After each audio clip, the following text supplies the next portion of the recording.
Yo guys, what's up? It's Inflexxius. Today we're playing Jax versus Garen top. I like to rush to this bush as soon as I can in a game, because you can get some really nice cheeses from it and early advantages in general with Jax's really strong level 1, right?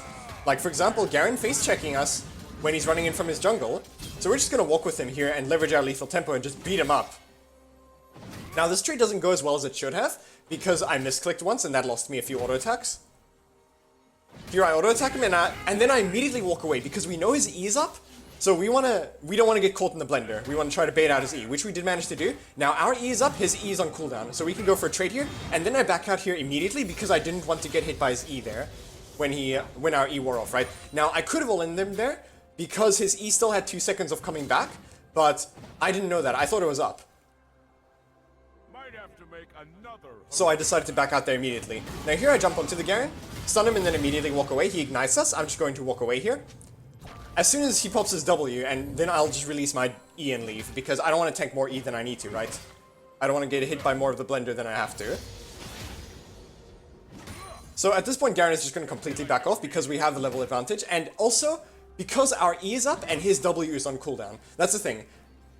This matchup, part of it is about how his Q and E have a shorter cooldown than your E, and your E has a shorter cooldown than his W. If your E is on cooldown and you go for a trade and he has Q and E up, you're going to lose that trade pretty hard. However, if his W is on cooldown and your E is up, you're going to win that trade pretty hard. So there Garen backs off completely because we had full prio. He had to, there's no choice. Now we get our recall, refillable potion and longsword. And now we want to get back to lane to try to force a freeze, which we do manage to do. We leap onto the minions here, and then we pull them away from the tower. Garen starts a trade on us here, we E his Q, and now we're just going to pretty much all in him here, actually, because Lee Sin's coming for the gank, right? So we're just going to keep beating on him here. Now, Garen pops Ghost and then just starts running, but Lee Sin is in a good position here to just land a Q into the face and then just finish the Garen off. And that happens because we set up the freeze, because we have the lane in a good state for our jungler to gank. So now we're just going to keep the freeze here because there's no way we crash this wave into the tower to deny Garen minions before he gets back to lane. So we're just going to deny minions by freezing. Now we have the level lead here, so I go for a trade here. He W's, so we're just going to leap out. We don't need to tank more of the E than we need to. As soon as we force his W, then he's got the 30% damage reduction, so out trading through that is going to be a bit hard.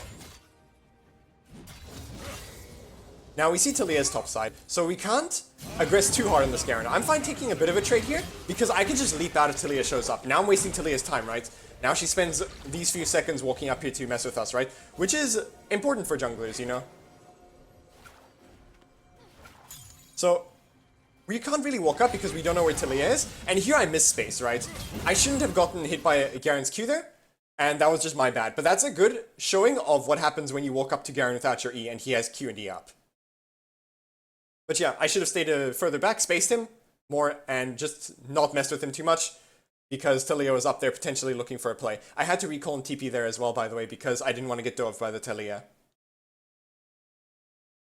So here Garen actually recalls after faking recall like a few times, right? So I just decided to just hard shove it there. We can recall, get our coal fields, and now we're running back to top lane. Maybe we can set up another freeze. Now the wave is pushing towards us here pretty hard. Now we want to thin the wave a little bit, start the trade on Garen in melee range, release the stun and just walk away. However, he Qs back towards us at the end of the trade, so we're just going to all in him here because we beat him with auto attacks. Now, I'm going to hover here so that he has no direction which he can run. So that, because standing there, I could cut him off no matter which direction he ran, right? I could have face checked him in the bush there, but that's really risky, because then he can start messing with vision and stuff, right? And my Q was on cooldown. I rather would just wait in a position where I can cut him off while I wait for my Q to come back up while beating on minions so that I can have an easier time shoving the wave after I kill him there, right? Now, notice how I'm not jumping onto the Garen. What I like to do versus Garen is I like to wait for him to walk up to CS, and then I start the trade in melee range. That way I have my Q to extend the trade if I want, or even to disengage. Because versus Garen, he has so much more sustain than you, you need to take very good trades versus him when you do trade with him. Otherwise he can just win the trades by sustaining. Now here Garen does the same mistake again. He Qs on us after the trade. So we can just all in him there and just leverage our stronger auto attacks. You're Jax, you beat him in the all-ins, so take advantage of that if the Garen lets you. And after proxying that wave, we have enough for our Divine Sunderer. Back up to top lane.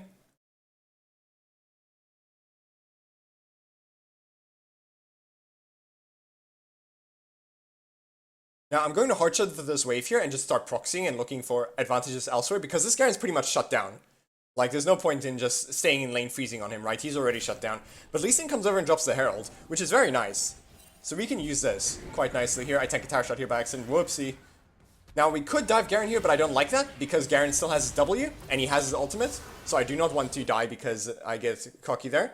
So we're just going to shove this wave in here, protect the Herald, and let it get the crash. And now I'm just going to shove one more wave here and recall. Now I have enough for my Ionian Boots and a Ruby Crystal. Back up to top lane.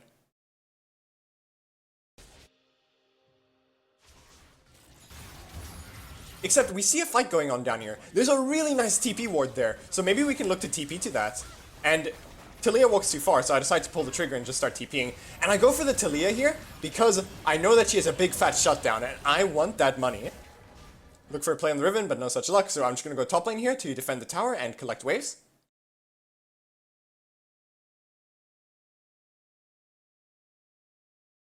Shove another wave in here. Now I'm going to recall here because I am floating a decent amount of gold. So I can get my Caulfield's Warhammer here. Ability haste, AD, really nice. And now I'm going to go over here, shove this wave up.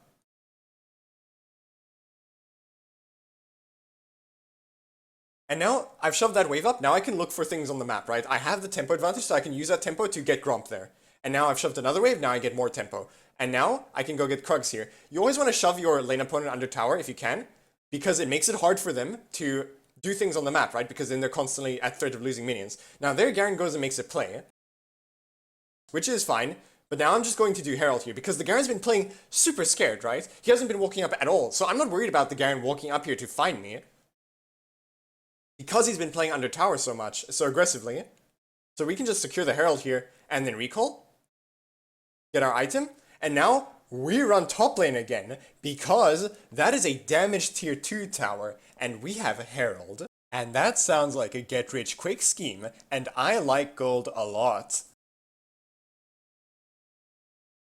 So I'm just holding on to my Herald here until I see the enemy team. Because we see dragons up, right? So the enemy team should contest it, but I want to see with vision. And we see Talia Riven bot, so now I feel comfortable dropping the Herald, because now I feel like I'm confident that they're going to be contesting the dragon. So that leaves me solo with the Garen top lane.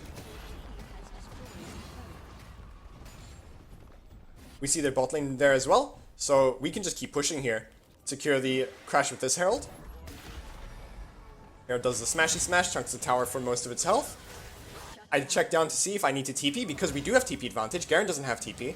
So I can make the number fight in our favor, if I need to. However, I end up not being necessary because I saw him kill Riven. So now Garen has no E. And here's the thing about ability-based champions, right? Is that they don't do so much with auto attacks. So I can just take the tower off of him when his E is on cooldown. Now here I'm just going to leave because I am pretty close to Garen ult range, and I do not want this, and Garen goes, and he's got a Soraka behind him, so we're just going to leave. We don't want that fight anymore, and now we can go for Baron here, because my team saw me draw 2 people, and now we got a tier 2 tower, a tier 3 tower, and a Baron. We are rich. Now we can just shove the wave down here, and I want to split push bot lane here, because there's 2 towers down here. That's so much gold, potentially, that we can get just from the split push some more, right? From some more split pushing. So Garen just kind of backs off here. Team's pushing mid over here. And Garen just kind of sacks his tower.